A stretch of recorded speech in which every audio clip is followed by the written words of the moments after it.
जय श्री हरि। श्रीमद् भगवद गीता अध्याय 17 श्रद्धा के विभाग। अर्जुन ने कहा, हे कृष्ण, जो लोग शास्त्र के नियमों का पालन न करके अपनी कल्पना के अनुसार पूजा करते हैं, उनकी स्थिति कौन सी है? वे सतोगुणी हैं, रजोगुणी हैं या तमोगुणी?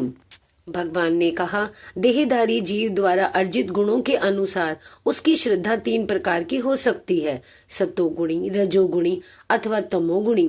अब इसके विषय में मुझसे सुनो। हे भरत पुत्र, विभिन्न गुणों के अंतर्गत अपने अपने अस्तित्व के अनुसार मनुष्य एक विशेष प्रकार की श्रद्धा विकसित करता है। अपने द्वारा अर्जित गुणों के अनुसार ही जीव को विशेष श्रद्धा से युक्त कहा जाता है। सतोगुणी व्यक्ति देवताओं को पूजते हैं, रजोगुणी यज्ञ व राक्षसों की पूजा करते हैं और तमोगुणी व्यक्ति भूत प्रेतों को पूजते हैं। जो लोग दंभ तथा अहंकार से अभिभूत होकर शास्त्र विरुद्ध कठोर तपस्या और व्रत करते हैं, जो काम तथा आसक्ति द्वारा प्रेरित होते हैं, जो मूर्ख हैं तथा जो शरीर के भौतिक तत्वों को तथा शरीर के भीतर स्थित परमात्मा को कष्ट पहुंचाते हैं, वे असुर कहे जाते हैं।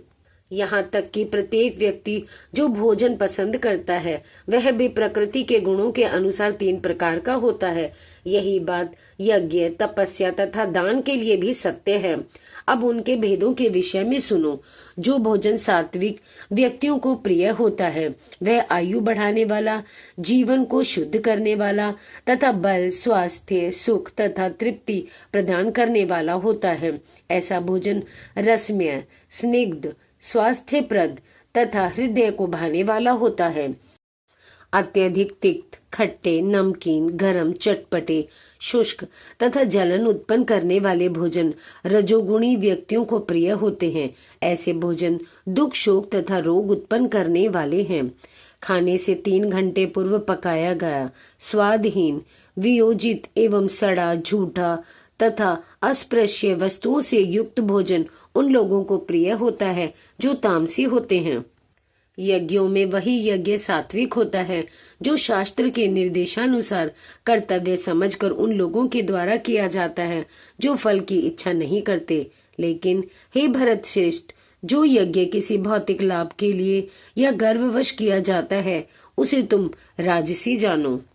जो यज्ञ शास्त्र के निर्देशों की अवहेलना करके प्रसाद वितरण किए बिना, वैदिक मंत्रों का उच्चारण किए बिना, पुरोहितों को दक्षिणा दिए बिना तथा श्रद्धा के बिना संपन्न किया जाता है, वह तामसी माना जाता है। परमेश्वर, ब्राह्मणों, गुरु, माता पिता जैसे गुरुजनों की पूजा करना तथा पवित्रता, सरलता, ब्रह्मचर्य और अहिंसा ही शारीरिक तपस्या है। सच्चे, भाने वाले, हितकर तथा अन्य को शुभ न करने वाले वाक्य बोलना और वैदिक साहित्य का नियमित पारायण करना, यही वाणी की तपस्या है। तथा संतोष, सरलता, गंभीरता, आत्मसंयम एवं जीवन की शुद्धि, ये मन की तपस्याएं हैं।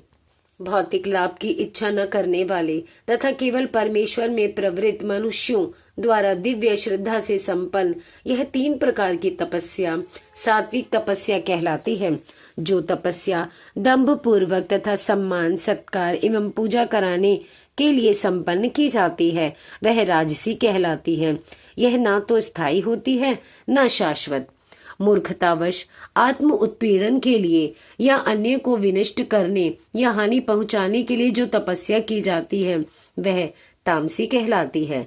जो दान कर्तव्य समझकर किसी प्रत्युपकार की आशा के बिना समुचित काल तथा स्थान में और योग्य व्यक्ति को दिया जाता है, वह सात्विक माना जाता है। किंतु जो दान प्रत्युपकार की भावना से या कर्म फल की इच्छा से या अनिच्छा पूर्वक किया जाता है, वह रजोगुणी कहलाता है। तथा जो दान किसी अपवित्र स्थान में, अनुचित समय में, किसी अयोग्य व्यक्ति को या बिना समुचित ध्यान तथा आदर से दिया जाता है, वह तामसी कहलाता है। सृष्टि के आदि काल से ओम, तत्, सत ये 3 शब्द पर ब्रह्म को सूचित करने के लिए प्रयुक्त किए जाते रहे हैं। ये तीनों सांकेतिक अभिव्यक्तियां ब्राह्मणों द्वारा वैदिक मंत्रों का उच्चारण करते समय तथा ब्रह्म को संतुष्ट करने के लिए यज्ञों के समय प्रयुक्त होती हैं।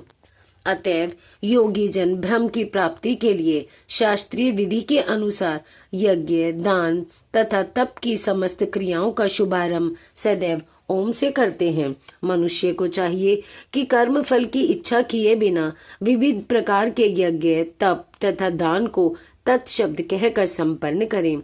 ऐसी दिव्य क्रियाओं का उद्देश्य भव बंधन से मुक्त होना है। परम सत्य भक्ति में यज्ञ का लक्ष्य है और उसे सत्य शब्द से अभिहित किया जाता है। हे पृथा पुत्र, ऐसे यज्ञ का संपन्न करता भी सत्य कहलाता है। जिस प्रकार यज्ञ, तप तथा दान के सारे कर्म भी जो परम पुरुष को प्रसन्न करने के लिए संपन्न किए जाते हैं, सत्य हैं। हे पार्थ, श्रद्धा के बिना यज्ञ, दान या तप के रूप में जो भी किया जाता है वह नश्वर है, वह असत कहलाता है और इस जन्म तथा अगले जन्म दोनों में ही व्यर्थ जाता है।